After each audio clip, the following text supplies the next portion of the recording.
ಯತೀಂದ್ರ ಸಿದ್ದರಾಮಯ್ಯ ಮತ್ತೊಂದು ವಿವಾದವನ್ನ ಮೈ ಮೇಲೆ ಎಳ್ಕೊಂಡಿದ್ದಾರೆ. ತಂದೆ ಸಿದ್ದರಾಮಯ್ಯರನ್ನ ಹೊಗಳುವ ಭರದಲ್ಲಿ ಯತೀಂದ್ರ ವಿವಾದಾತ್ಮಕ ಹೇಳಿಕೆ ನೀಡಿದ್ದಾರೆ. ನಾಲ್ವಡಿ ಕೃಷ್ಣರಾಜ ಒಡೆಯರ್ಗೆ ಸಿದ್ದರಾಮಯ್ಯ ಹೋಲಿಸಿರುವ ಯತೀಂದ್ರ ಮೈಸೂರಿಗೆ ನಾಲ್ವಡಿ ಕೃಷ್ಣರಾಜ ಒಡೆಯರ್ಗಿಂತ ಸಿಎಂ ಸಿದ್ದರಾಮಯ್ಯ ಹೆಚ್ಚಿನ ಅನುದಾನ ಕೊಟ್ಟಿದ್ದಾರೆ ಅಂತ ಹೇಳಿದ್ದಾರೆ. ಕೃಷ್ಣರಾಜ ಒಡೆಯರ್ಗಿಂತ ಸಿದ್ದರಾಮಯ್ಯ ಮೈಸೂರಿನಲ್ಲಿ ಹೆಚ್ಚು ಅಭಿವೃದ್ಧಿ ಮಾಡಿದ್ದಾರೆ. ಹೀಗಾಗಿ ಅಭಿವೃದ್ಧಿ ಮಾಡಿದ್ದಕ್ಕೆ ಮೈಸೂರಿನಲ್ಲಿ ಸಾಧನ ಸಮಾವೇಶ ಹಮ್ಮಿಕೊಂಡಿದ್ವಿ. ಸುಮ್ಮನೆ ವಿಪಕ್ಷ ನಾಯಕರು ಟೀಕೆ ಮಾಡ್ತಾರೆ ಅಂತ ಯತೀಂದ್ರ ಹೇಳಿದ್ರು. ನಾಲ್ವಡಿ ಕೃಷ್ಣರಾಜ ಒಡೆಯರ್ಗೆ ತನ್ನದೇ ಆದ ಇತಿಹಾಸವಿದೆ. ಅವರು ಮಾಡಿರುವ ಅಭಿವೃದ್ಧಿ ಕೆಲಸಗಳು ಇನ್ನೂ ಜೀವಂತ. ಆದರೆ ಸಿಎಂ ಸಿದ್ದರಾಮಯ್ಯನವರನ್ನ ಹೊಗಳುವ ಭರದಲ್ಲಿ ಯತೀಂದ್ರ ನಾಲ್ವಡಿ ಕೃಷ್ಣರಾಜ ಒಡೆಯರನ್ನ ಹೋಲಿಸಿದ್ದಾರೆ.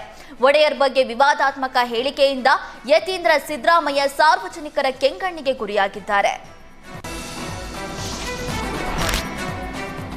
ದಾವಣಗೆರೆ ಸಿಎನ್ ಪೊಲೀಸರು ಭರ್ಜರಿ ಕಾರ್ಯಾಚರಣೆ ನಡೆಸಿ ಡ್ರಗ್ ಮಾರ್ತಾ ಇದ್ದವರನ್ನ ಬಂಧಿಸಿದ್ದಾರೆ. ನೈಜೀರಿಯಾದ 2 ಪ್ರಜೆಗಳು ಸೇರಿ 5 ಅರೆಸ್ಟ್ ಆಗಿದ್ದಾರೆ. ನೈಜೀರಿಯಾದ ಪ್ಯಾಟ್ರಿಕ್ ಪ್ರಾಮಸೆ, ಬೆಂಗಳೂರು ನಿವಾಸಿ ಮೊಹಮ್ಮದ್ ಬಿಲಾಲ್, ಸೈಯದ್ ಜಮೀರ್, ಕಲ್ಯಾಣ್ ಬಂಧಿತರು. ಇವರು ವೈದ್ಯಕೀಯ ಇಂಜಿನಿಯರಿಂಗ್ ಕಾಲೇಜ್ ವಿದ್ಯಾರ್ಥಿಗಳನ್ನ ಟಾರ್ಗೆಟ್ ಮಾಡಿ ಡ್ರಗ್ ಮಾರ್ತಾ ಇದ್ರು. ರಾಷ್ಟ್ರೀಯ ಹೆದ್ದಾರಿ 48ರ ಬಳಿ ಕಾರ್ನಲ್ಲಿ ಕುಳಿತು ಡ್ರಗ್ ಅನ್ನ ಮಾರಾಟ ಮಾಡ್ತಾ ಇದ್ರು.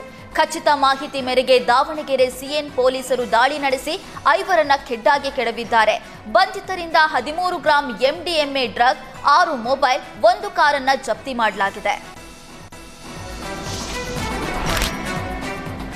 ಸಿಲಿಕಾನ್ ಸಿಟಿಯ ಕೆಲವೊಂದು ಏರಿಯಾಗಳಲ್ಲಿ ಕೊಳಚೆ ನೀರು ಮನೆ ಸೇರ್ತಾ ಇದೆ. ಸಚಿವ ಜಮೀರ್ ಅಹಮದ್ ಖಾನ್ ಕ್ಷೇತ್ರದಲ್ಲಿ ಜನರು ಶುದ್ಧ ಕುಡಿಯೋದಕ್ಕೆ ನೀರಿಲ್ಲದೆ ಪರದಾಡ್ತಾ ಇದ್ದಾರೆ. ಚಾಮರಾಜಪೇಟೆ ವಿಧಾನಸಭಾ ಕ್ಷೇತ್ರದ ರಾಯ್ಪುರಂ ವಾರ್ಡ್ ಜನರ ಗೋಳು ಕೇಳುವವರಿಲ್ಲ. ಸಾವಿರಾರು ರೂಪಾಯಿ ಬಿಲ್ ಪಾವತಿ ಮಾಡಿದ್ರೂ ಕೂಡ ಕುಡಿಯೋದಕ್ಕೆ ಯೋಗ್ಯವಾದ ನೀರು ಬರ್ತಾ ಇಲ್ಲ. ಎಷ್ಟು ಬಾರಿ ದೂರು ನೀಡಿದ್ರೂ ಜಲಮಂಡಳಿ ಕ್ಯಾರೆ ಅಂತ ಇಲ್ಲ. ಕಳೆದ ವರ್ಷ ಕಾವೇರಿ ನೀರಿನ ಪೈಪ್ಗಳನ್ನ ರೆಡಿ ಮಾಡುವಂತೆ ಸ್ಥಳೀಯ ಶಾಸಕ ಜಮೀರ್ ಅಹಮದ್ ಖಾನ್ ಪತ್ರ ಬರೆದಿದ್ರು. ಆದರೆ ಇಲ್ಲಿವರೆಗೆ ಜಲಮಂಡಳಿ ಅಧಿಕಾರಿಗಳು ಕ್ರಮ ತೆಗೆದುಕೊಂಡಿಲ್ಲ. ಅಧಿಕಾರಿಗಳ ನಿರ್ಲಕ್ಷ್ಯಕ್ಕೆ ಜನರು ಪ್ರತಿನಿತ್ಯ ಕೊಳಚೆ ನೀರಿನಲ್ಲಿಯೇ ಜೀವನ ನಡೆಸ್ತಾ ಇದ್ದಾರೆ. ಅವೈಜ್ಞಾನಿಕ ಕಾಮಗಾರಿಯಿಂದ ಕೆರೆ ಏರಿ ಒಡೆದು ಅವಾಂತರ ಸೃಷ್ಟಿಯಾಗಿದೆ. ಕೆರೆ ಏರಿ ಒಡೆದು 100 ಎಕರೆ ಜಮೀನು ಜಲಾವೃತಗೊಂಡಿದೆ. ಹಾವೇರಿಯ ಬ್ಯಾಡಗಿ ತಾಲೂಕಿನ ದುಮ್ಮಿಹಾಳ ಗ್ರಾಮದಲ್ಲಿ ಘಟನೆ ನಡೆದಿದೆ. ಲಕ್ಷಾಂತರ ರೂಪಾಯಿ ಮೌಲ್ಯದ ಬೆಳೆ ಸಂಪೂರ್ಣ ನೀರು ಪಾಲಾಗಿದ್ದು ಅನ್ನದಾತರು ಕಂಗಾಲಾಗಿದ್ದಾರೆ. 5 ಲಕ್ಷ ರೂಪಾಯಿ ವೆಚ್ಚದಲ್ಲಿ ಕೆರೆ ಏರಿ ನಿರ್ಮಾಣ ಮಾಡಿದ್ರು. ಕೆರೆ ಏರಿ ಸಂಪೂರ್ಣವಾಗಿ ಕಳಪೆ ಗುಣಮಟ್ಟದಿಂದ ಕೂಡಿದ್ದು ಅವೈಜ್ಞಾನಿಕವಾಗಿ ನಿರ್ಮಿಸಿದ್ದಾರೆ. ಕಳೆದ 3 ವರ್ಷದಿಂದ ಕೆರೆ ಏರಿ ಒಡೆದಲ್ಲೇ ಮತ್ತೆ ಒಡಿತಾ ಇದೆ. ಲಕ್ಷಾಂತರ ರೂಪಾಯಿ ಮೌಲ್ಯದ ಬೆಳೆಗಳು ಸಂಪೂರ್ಣ ನೀರು ಪಾಲಾಗಿವೆ. ಅಧಿಕಾರಿಗಳ ನಿರ್ಲಕ್ಷ್ಯಕ್ಕೆ ಅನ್ನದಾತರು ಆಕ್ರೋಶ ಹೊರಹಾಕಿದ್ದಾರೆ. ಹಾವೇರಿ ಜಿಲ್ಲಾಡಳಿತದ ಅಧಿಕಾರಿಗಳಿಗೆ ರೈತರು ತರಾಟೆಗೆ ತೆಗೆದುಕೊಂಡಿದ್ದಾರೆ. ರಾಜ್ಯದ ಹಲವೆಡೆ ಮಳೆ ಅಬ್ಬರ ಮುಂದುವರೆದಿದೆ. ಕರಾವಳಿ ಮಲೆನಾಡು ಪ್ರದೇಶಗಳಲ್ಲಿ ಮಳೆ ಅವಾಂತರ ಸೃಷ್ಟಿಸಿದೆ. ಮುನ್ನೆಚ್ಚರಿಕೆ ಕ್ರಮವಾಗಿ 3 ಜಿಲ್ಲೆಗಳ ಶಾಲಾ ಕಾಲೇಜುಗಳಿಗೆ ರಜೆ ಘೋಷಣೆ ಮಾಡಲಾಗಿದೆ. ಕೊಡಗು, ಹಾಸನ, ಉತ್ತರ ಕನ್ನಡ, ಶಿವಮೊಗ್ಗ ಜಿಲ್ಲೆಯ ಶಾಲಾ ಕಾಲೇಜುಗಳಿಗೆ ರಜೆ ಘೋಷಣೆ ಮಾಡಲಾಗಿದೆ. ಕೊಡಗು ಜಿಲ್ಲೆಯ ಅಂಗನವಾಡಿ, ಪ್ರಾಥಮಿಕ ಮತ್ತು ಪ್ರೌಢಶಾಲೆಗಳು, ಪದವಿ ಪೂರ್ವ ಕಾಲೇಜುಗಳಿಗೆ ರಜೆ ಘೋಷಿಸಲಾಗಿದೆ.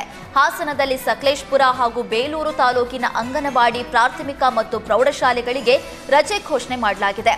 ಇನ್ನು ಉತ್ತರ ಕನ್ನಡ ಜಿಲ್ಲೆಯಲ್ಲಿ 5 ತಾಲೂಕುಗಳಿಗೆ ರಜೆ ಘೋಷಿಸಲಾಗಿದೆ.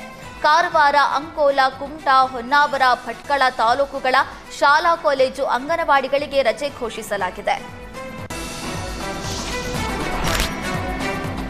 ರಾಯಚೂರಿನಲ್ಲಿ ಮಕ್ಕಳ ಮುಂದೆ ಕುಡಿದು ತೂರಾಡಿದ್ದ ಶಿಕ್ಷಕನ ತಲೆದಂಡಾಗಿದೆ. ಶಿಕ್ಷಕ ನಿಂಗಪ್ಪನನ್ನ ಅಮಾನತು ಮಾಡಿ ಬಿಇಒ ಆದೇಶ ಹೊರಡಿಸಿದ್ದಾರೆ.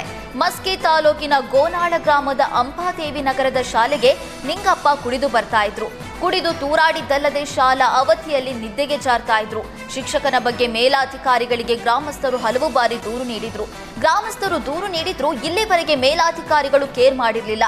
ಈಗ ವಿಡಿಯೋ ವೈರಲ್ ಆಗ್ತಾ ಇದ್ದಂತೆ ಶಿಕ್ಷಣ ಇಲಾಖೆ ಅಲರ್ಟ್ ಆಗಿದೆ. ಕರ್ತವ್ಯ ಲೋಪದಡಿ ನಿಂಗಪ್ಪನನ್ನ ಅಮಾನತು ಮಾಡಲಾಗಿದೆ. ಧರ್ಮಸ್ಥಳದಲ್ಲಿ ಶವಗಳನ್ನು ಹೂತಿಡಲಾಗಿದೆ ಎಂಬ ವಿಚಾರಕ್ಕೆ ಸಂಬಂಧಿಸಿದಂತೆ ಸರ್ಕಾರ ಈಗಾಗಲೇ ಎಸ್ಐಟಿ ತನಿಖೆ ನಡೆಸ್ತಾ ಇದೆ. ತನಿಖೆ ನಡೆಸ್ತಾ ಇರುವಂತದ್ದು ಸೂಕ್ತವೇ. ಆದ್ರೆ ಈ ತನಿಖೆ ನೆಪದಲ್ಲಿ ಧರ್ಮಸ್ಥಳ ದೇವಸ್ಥಾನದ ಬಗ್ಗೆ ಅಪಪ್ರಚಾರ ಮಾಡಬಾರದು ಅಂತ ಧಾರವಾಡದಲ್ಲಿ ಭಕ್ತರು ಎಚ್ಚರಿಕೆ ನೀಡಿದ್ದಾರೆ. ಈ ತನಿಖೆ ನಿರ್ಧಾರವನ್ನು ನಾವು ಸ್ವಾಗತ ಮಾಡ್ತೇವೆ. ಧರ್ಮಸ್ಥಳ ಒಂದು ಪವಿತ್ರ ಧಾರ್ಮಿಕ ಹಾಗೂ ಶಕ್ತಿ ಕೇಂದ್ರ. ಅಲ್ಲಿ ನಡೆದಿವೆ ಎನ್ನಲಾದ ಅಸಹಜ ಸಾವಿನ ಬಗ್ಗೆ ನಾವು ಕೇಳಿದ್ದೇವೆ. ಅದು ತನಿಖೆ ಕೂಡ ಆಗ್ತಾ ಇದೆ. ಆದ್ರೆ ಅದೇ ನೆಪದಲ್ಲಿ ದೇವಸ್ಥಾನದ ಬಗ್ಗೆ ಅಪಪ್ರಚಾರ ಮಾಡೋದು ಬೇಡ ಅಂತ ಹೇಳಿದ್ದಾರೆ. ಧರ್ಮಸ್ಥಳ ಕ್ಷೇತ್ರದಿಂದ ಸಾಕಷ್ಟು ಸಾಮಾಜಿಕ ಕೆಲಸಗಳಾಗಿವೆ. ಈ ರೀತಿಯ ಅಪಪ್ರಚಾರದಿಂದ ಭಕ್ತರಿಗೆ ಸಾಕಷ್ಟು ನೋವಾಗಿದೆ. ಧರ್ಮಸ್ಥಳ ಹಿಂದೂ ಧರ್ಮದ ಜಾಗೃತ ಸ್ಥಳ. ಹೀಗಾಗಿ ಧರ್ಮಸ್ಥಳ ವಿರುದ್ಧದ ಅಪಪ್ರಚಾರ ನಿಲ್ಲಬೇಕು ಅಂತ ಆಗ್ರಹಿಸಿದ್ದಾರೆ.